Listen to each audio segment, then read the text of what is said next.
Pemirsa, kembali lagi bersama saya Katarina Amelia di Breaking News TV Newscom. Pemirsa, pemerintah Australia diduga memasok komponen jet tempur siluman F-35 yang digunakan Israel di Gaza. Pemerintah Australia dituduh sengaja menyembunyikan peran negaranya yang memasok suku cadang F-35 ke Israel. Usai halaman program itu tiba-tiba menghilang dari situs resmi pemerintah. Informasi lainnya, pemirsa, Perdana Menteri Italia Giorgia Meloni membantah tuduhan yang menyebut dirinya terlibat dalam genosida di Gaza. Meloni menegaskan Italia tidak pernah menyetujui ekspor senjata baru ke Israel sejak Oktober 2023. Pemirsa, inilah breaking news selengkapnya.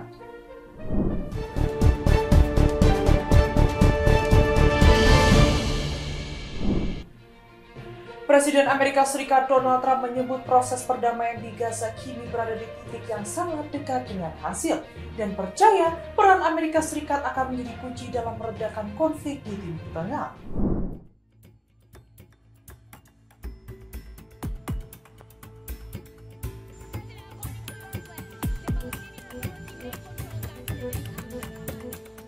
Presiden Amerika Serikat Donald Trump percaya diri atas tercapainya kesepakatan damai antara Israel dan Hamas di Gaza.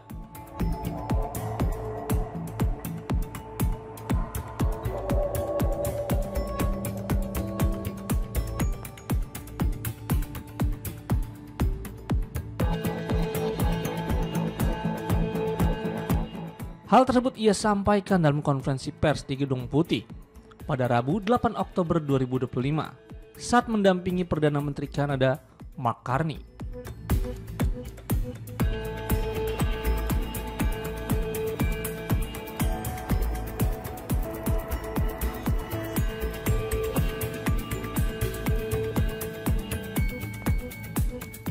Trump menjelaskan bahwa negosiator dari pihak Amerika Serikat sedang terlibat dalam perundingan tidak langsung yang berlangsung di Sharm el-Sheikh, Mesir.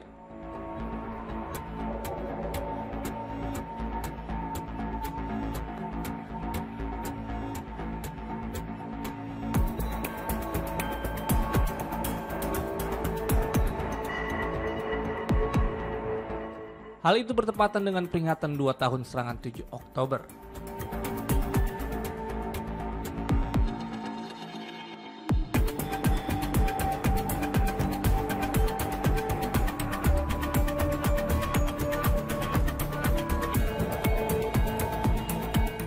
Ia menyebut bahwa utusan khusus Amerika Serikat Steve Witkoff serta penasihat senior sekaligus menantunya, Jared Kushner, turut memainkan peran penting dalam proses ini.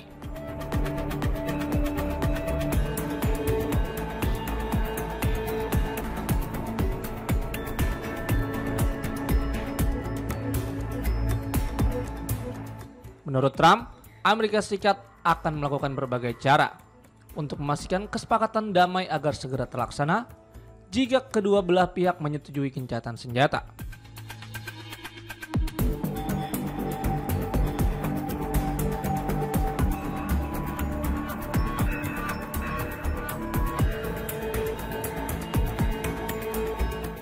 Bahkan Trump juga mengklaim bahwa sebagian besar negara di dunia telah menunjukkan dukungan terhadap rencana perdamaian yang tengah dibahas.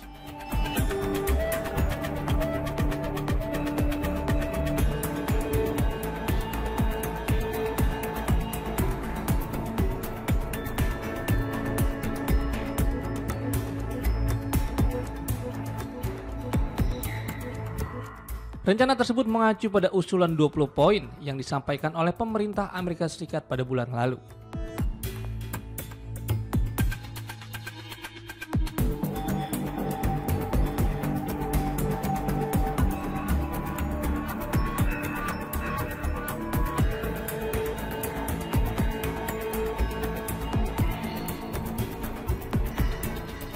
Sementara itu, tekanan global terhadap kedua pihak semakin meningkat seiring kondisi kemanusiaan yang memburuk di Gaza.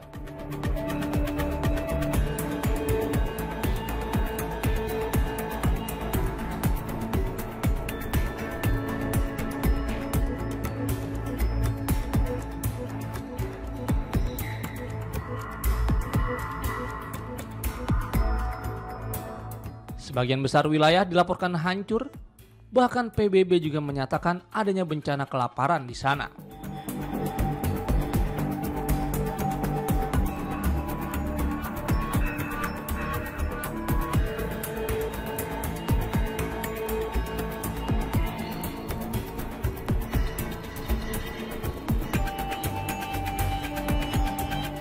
Komunitas internasional pun terus mendorong penyelesaian konflik.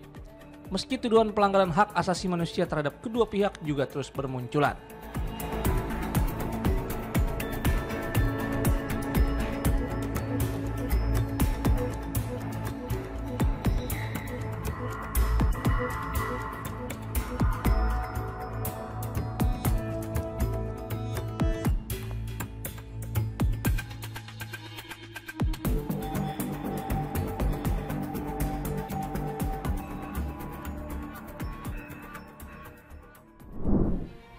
Kapal-kapal Freedom Flotilla Coalition yang membawa misi kemanusiaan ke Gaza kembali dicegat dan diserang pasukan Israel pada Rabu 8 Oktober. Armada ini sebelumnya juga pernah menjadi target Israel dalam pelayaran pertama mereka.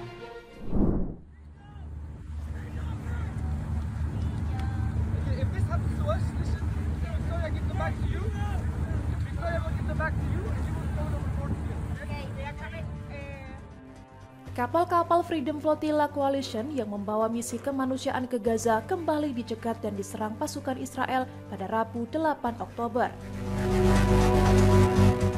Armada ini sebelumnya juga pernah menjadi target Israel dalam pelayaran pertama mereka.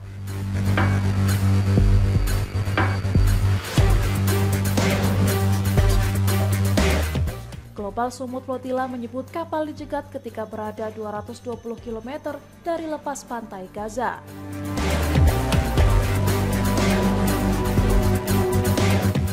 Tiga kapal, yakni Gaza Sunbirds, Ala Al-Najjar, dan Anas Al-Sharif, diserang secara ilegal oleh militer Israel. Kapal lain bernama Conscience yang mengangkut lebih dari 90 jurnalis, dokter, dan aktivis juga turut menjadi sasaran serangan. Kementerian Luar Negeri Israel mengonfirmasi pihaknya mencegat kapal-kapal tersebut.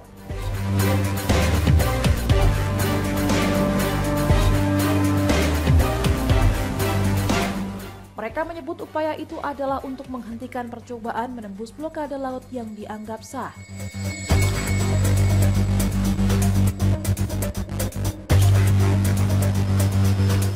Seluruh penumpang disebut selamat dan dipindahkan ke pelabuhan Israel sebelum nantinya dideportasi.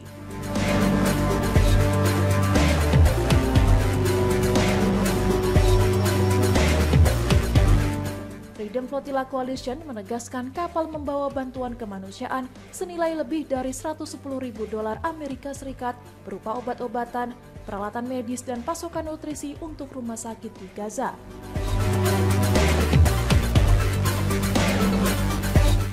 Dalam beberapa bulan terakhir, Israel berulang kali memblokir armada bantuan internasional yang mencoba masuk ke Gaza.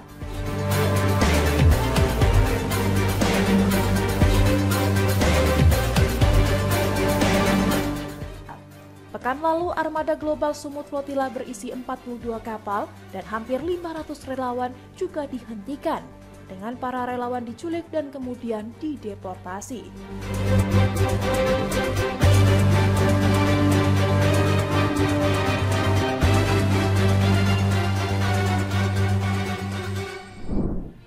Pemerintah Australia diduga memasok komponen jet tempur siluman F-35 yang digunakan Israel di Gaza. Hal itu diketahui setelah halaman tentang program itu tiba-tiba menghilang dari situs resmi pemerintah.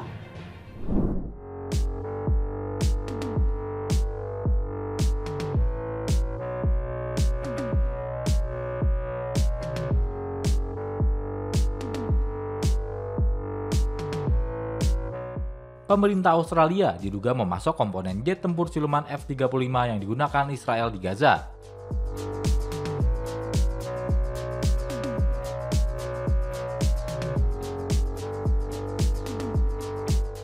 Hal itu diketahui setelah halaman tentang program itu tiba-tiba menghilang dari situs resmi pemerintah.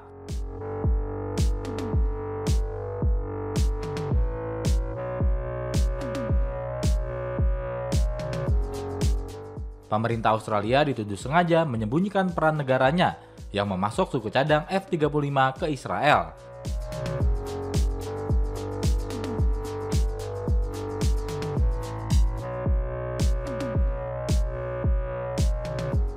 Halaman tersebut sebelumnya menjelaskan bagaimana program F-35 Joint Strike Fighter mengubah industri pertahanan Australia.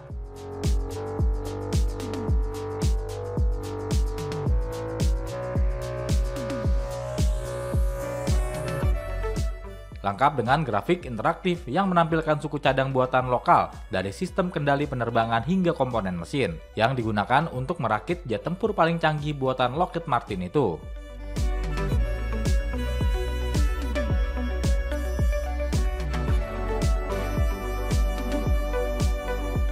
Menurut laporan ABC News, lebih dari 70 perusahaan Australia diduga terlibat dalam proyek bernilai lebih dari 4 miliar dolar Australia atau sekitar 43 triliun itu.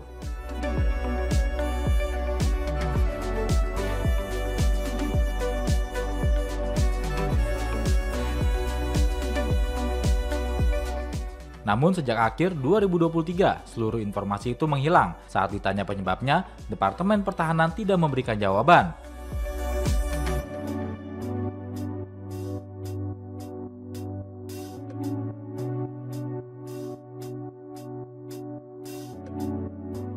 Sejak perang di Gaza pecah pada 7 Oktober 2023, tekanan terhadap pemerintah Australia untuk lebih transparan soal ekspor militernya semakin meningkat.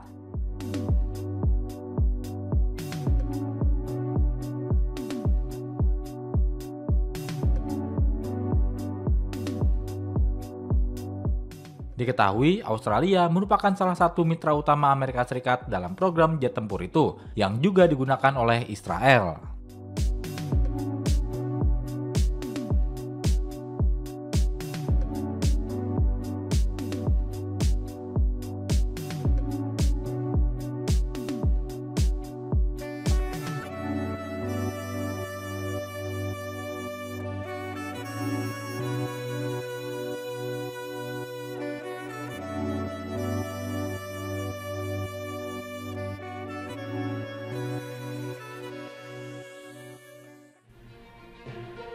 Perdana Menteri Italia Giorgia Meloni dilaporkan ke Mahkamah Kriminal Internasional atau ICC atas dugaan keterlibatan dalam genosida di Gaza. Namun Meloni membantah tuduhan itu dan menegaskan Italia tidak pernah menyetujui ekspor senjata baru ke Israel sejak Oktober 2023.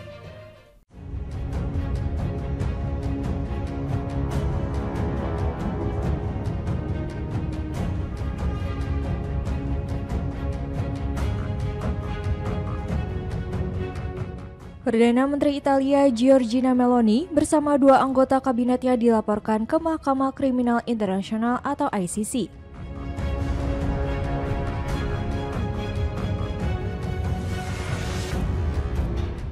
Laporan tersebut dibuat atas dugaan keterlibatan mereka dalam genosida yang dilakukan Israel di jalur Gaza.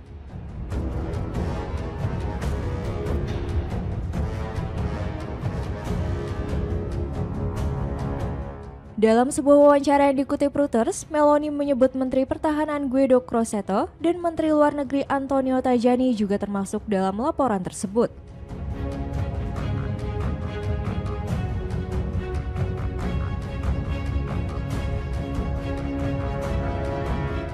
Meloni mengatakan tidak ada kasus lain di dunia atau dalam sejarah yang seperti ini.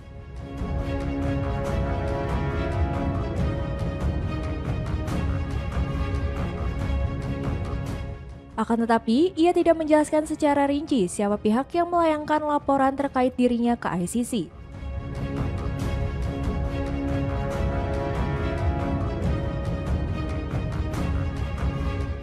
Meloni mengaku terkejut dengan tuduhan tersebut dan menegaskan, sejak 7 Oktober 2023, pemerintahan Italia tidak memberikan izin ekspor senjata baru apapun ke Israel.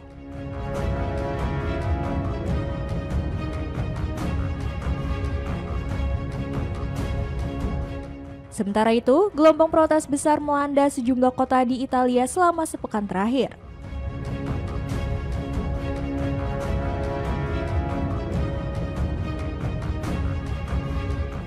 Ratusan ribu warga turun ke jalan menentang agresi Israel di Gaza dan menuding Meloni bersikap pasif terhadap penderitaan warga Palestina.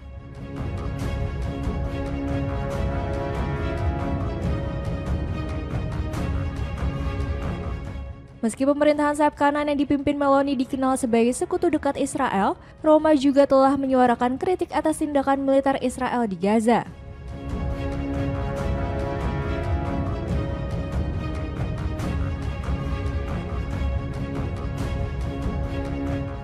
Namun hingga kini, Italia belum memutus hubungan diplomatik maupun perdagangan dengan Tel Aviv, serta belum secara resmi mengakui negara Palestina.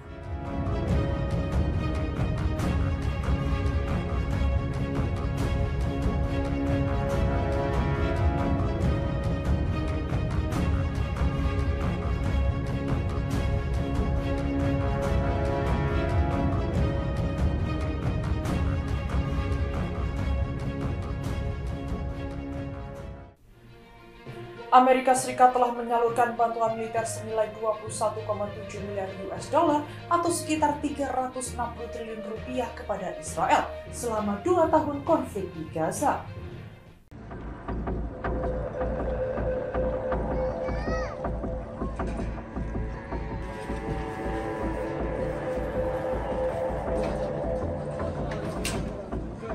Amerika Serikat telah menyalurkan bantuan militer senilai 21,7 miliar US dollar atau sekitar 360 triliun rupiah kepada Israel selama 2 tahun konflik di Gaza.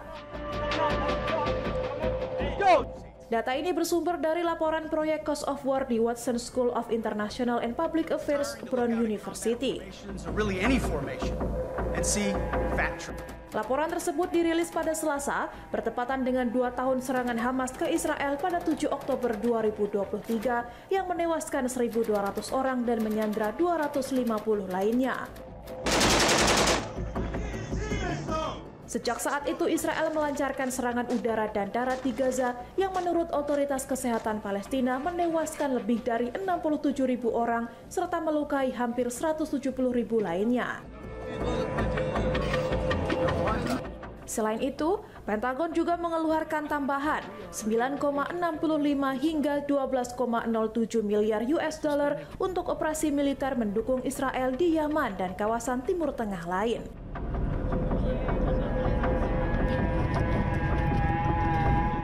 Dengan demikian, total investasi militer Amerika Serikat dalam konflik Gaza mencapai 31,35 hingga 33,77 miliar US dollar, belum termasuk kontrak senjata puluhan miliar dolar yang masih akan dikirimkan.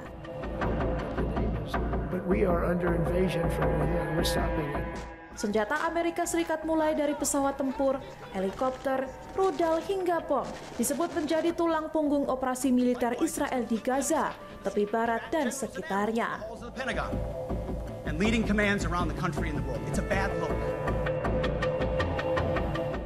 Penggunaan senjata tersebut menurut laporan menyebabkan dampak kemanusiaan yang besar, dengan lebih dari 10% populasi Gaza tewas atau terluka dan sedikitnya 5,27 juta orang mengungsi.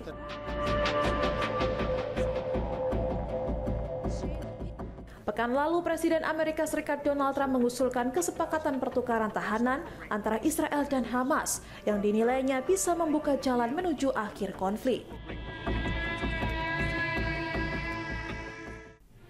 Mantan Jenderal Militer Israel atau IDF Yitzhak Brig mengakui pasukan Zionis gagal melumpuhkan perlawanan Palestina meski telah 2 tahun melancarkan agresi di jalur Gaza. Brig menilai Israel tidak berhasil mencapai satupun tujuan strategisnya selama agresi.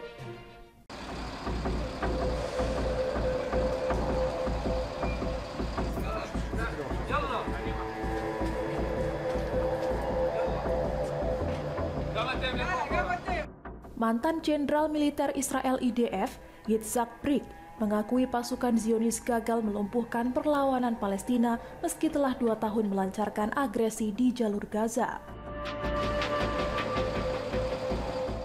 Dalam wawancara dengan media Ibrani Ma'arif, Brig menilai Israel tidak berhasil mencapai satupun tujuan strategisnya selama agresi. Ia menyebut tentara Israel telah kehabisan energi tanpa mampu mematahkan perlawanan. Sementara para pemimpin justru menipu publik dengan klaim kemenangan yang tidak nyata.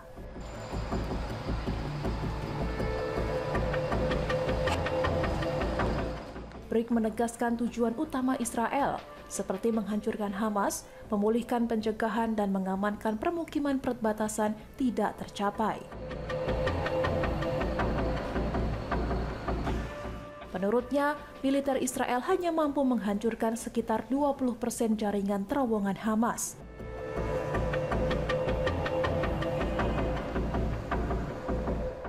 Ia juga membantah narasi bahwa Hamas hampir kalah, karena faktanya kelompok perlawanan itu berhasil membangun kembali kekuatan dengan lebih dari 30.000 anggota.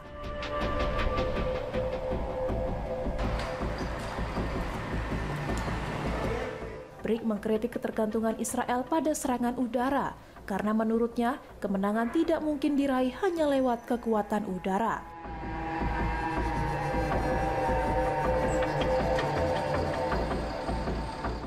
Ia menilai pasukan darat Israel justru menderita akibat kurangnya kesiapan, organisasi, serta absennya rencana strategis yang jelas.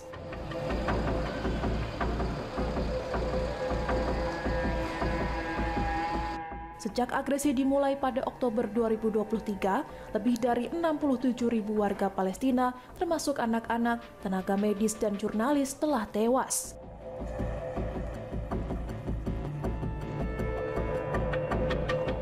Selain itu, ratusan ribu rumah dan fasilitas sipil hancur akibat gempuran brutal Israel.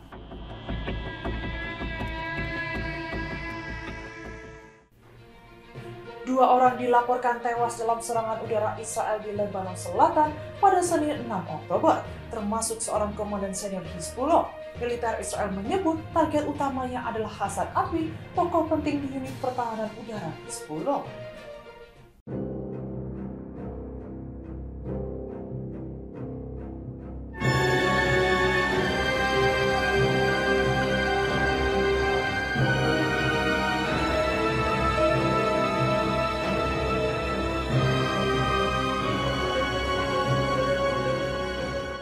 Dua orang dilaporkan tewas dalam serangan udara Israel di Lebanon Selatan pada Senin 6 Oktober, termasuk seorang komandan senior Hizbullah.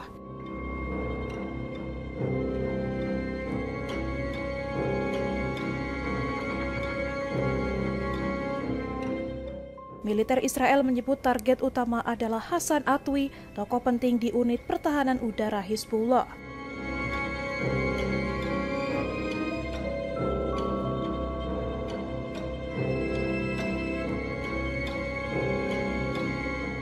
Atwi dituduh berperan dalam memperkuat kemampuan udara kelompok tersebut dan menjalin kerjasama dengan Iran untuk memperoleh peralatan militer.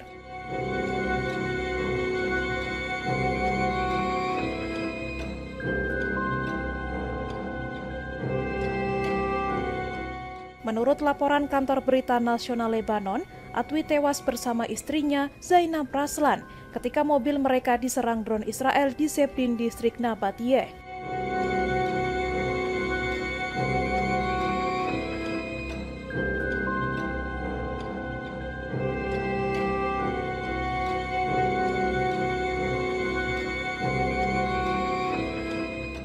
Serangan itu juga mengakibatkan satu orang lainnya mengalami luka-luka. Atwi sebelumnya selamat dari ledakan pagar dan walkie-talkie yang dituding dilakukan Israel tahun lalu, yang melukai puluhan anggota Hizbullah.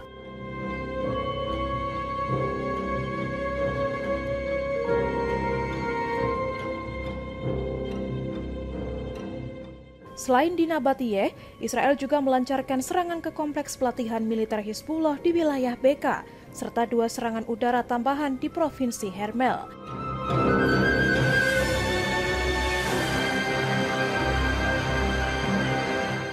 Kementerian Kesehatan Lebanon mengonfirmasi 2 korban tewas dan 1 orang luka akibat serangan di Nabatiyeh.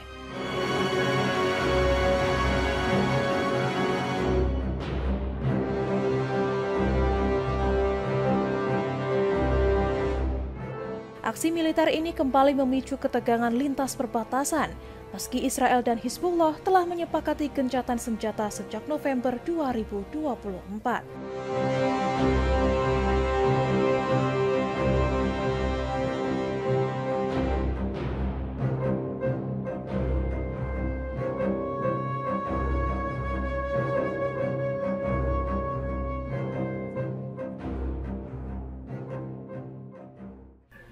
Sejak dimulainya operasi banjir Al-Aqsa pada 7 Oktober 2023, Israel menyatakan telah kehilangan 1.152 tentaranya. Dari jumlah tersebut, sekitar 487 orang atau hampir separuhnya masih berusia di bawah 21 tahun.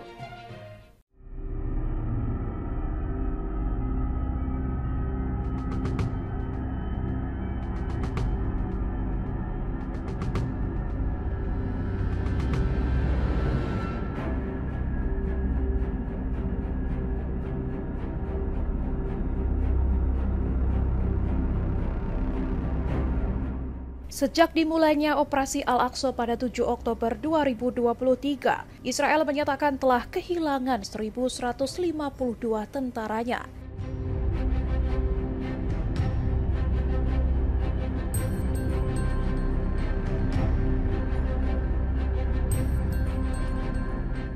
Dari jumlah tersebut, sekitar 487 orang atau hampir separuhnya masih berusia di bawah 21 tahun.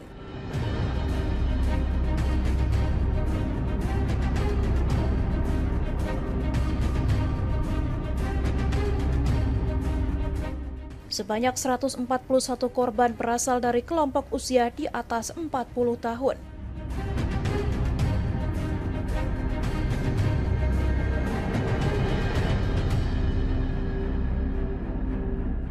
Catatan militer menunjukkan korban terdiri atas 1.035 personel angkatan bersenjata, 100 polisi, 9 agen Sinbad, dan 8 petugas pemasyarakatan.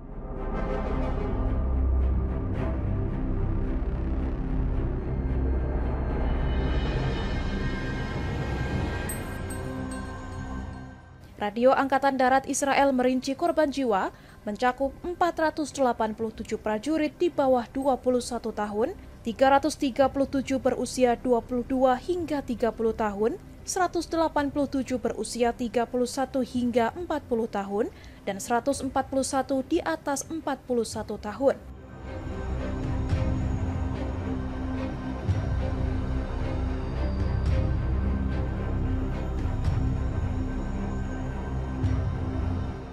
Data ini memperlihatkan besarnya keterlibatan prajurit muda dalam pertempuran.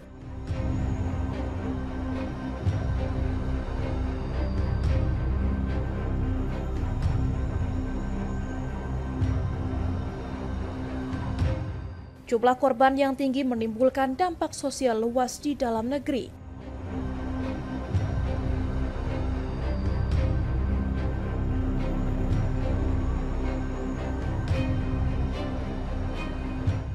Tercatat lebih dari 6.500 kerabat tentara, termasuk orang tua, pasangan, anak, dan saudara kandung masuk dalam daftar duka.